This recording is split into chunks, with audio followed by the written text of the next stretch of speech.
Imagine you are leaving a party with your friend. You quickly take the car keys from them because they're drunk and they're not able to drive. Since you're now DD, you unlock their car and sit your friend in the passenger seat. As you get in the driver's seat, it quickly hits you that nor you or your friend are able to drive, but not for the same reasons. Why? Their car happens to have a manual transmission.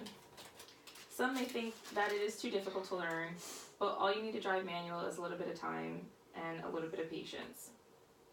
Although it can be frustrating at first, driving manual can come in handy in some situations when a manual transmission vehicle is the only vehicle available. Even if learning to drive manual isn't necessary, it's an exhilarating experience that will help drivers become one with their car. Learning to drive manual requires patience and time. The first thing to do is familiarize yourself with where the gears are located. Depending on the type of make you have, some cars have anywhere from 3 to 8 gears. Mine has 5. Neutral will always be in the middle of the gearbox. Next, familiarize yourself with how the clutch works. While the car is off, press the clutch all the way in. As you slowly start releasing, if you pay close attention, you'll feel the clutch sensitivity change as the clutch is being let out. If the engine was running and in first gear, this is the point where the clutch creates friction to the flywheel, which connects directly to the engine. Practice putting the gears in while the car is off. All meanwhile, you have the clutch pressed in at all times. Only release the clutch if the gear is in neutral. In order to check if your car is in neutral, gradually shake the shifter to the sides. If the shifter doesn't move, the car isn't in neutral and it's still in gear.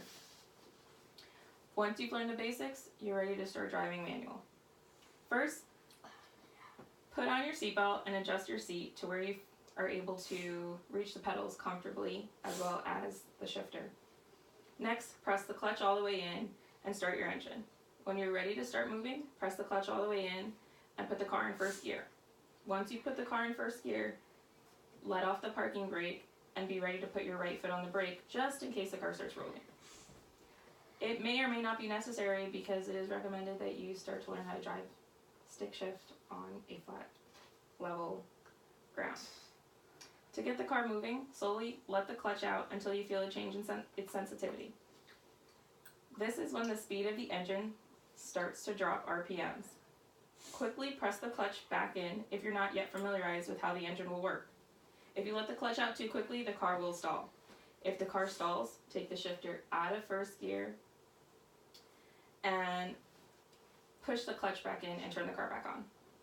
Once you get the car started again, retry the steps until you familiarize yourself with releasing the clutch to the point where you feel the car move and it won't stall. Once you feel the car moving forward, gradually press on the accelerator while still slowly taking out the clutch. Once the car starts rolling, be prepared to shift into second gear. It should be easier since the car is fully moving and it won't stall. When shifting into a new gear, let go of the gas. At the same time, you press the clutch in. Once you've done this, take the shifter out and put it in the next gear, and so on and so forth. Once it's in gear again, take the clutch out while giving the car gas again. You will know when it's time to shift the gears because you'll hear the engine rev. Remember, first gear is only for takeoff. Second gear is usually for traveling around 10 to 20 miles per hour. Third is 25 to 35. Fourth gear is usually traveling 40 to 45. And 55 miles per hour is usually fifth gear. And if you have a sixth or more, 70 and higher. When wanting to decelerate or come to a complete stop, downshifting is the way to go. Not only does it gradually bring the car to slow down, but it also saves wear and tear on the brakes. When downshifting to decrease your speed, make sure you put the gear in at the right time.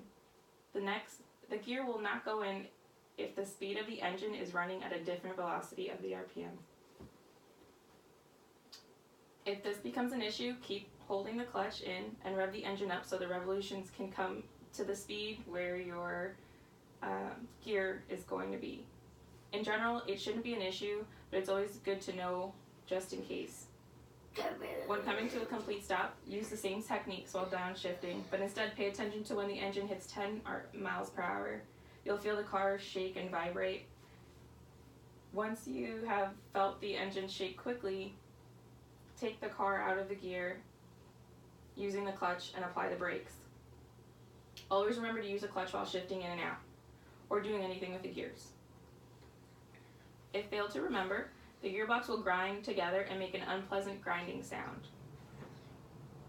Also, when planning to turn onto a residential street, always make sure to downshift into second gear. Second gear is usually where you turn on the streets, unless you're at a red light or come to a complete stop, and in that case you want to cruise in neutral and put yourself in first to get ready to start rolling again. In conclusion, today I have told you about the art of driving manual and explained where your gears are, how to shift correctly, how to downshift, decelerate, or come to a complete stop. Overall, driving manual transmission can be tough at first, and it can get frustrating, but with a little bit of time and patience, you can get better at it. If you adhere to the steps that I have talked about today, you should have no problem in learning how to drive your very own manual transmission.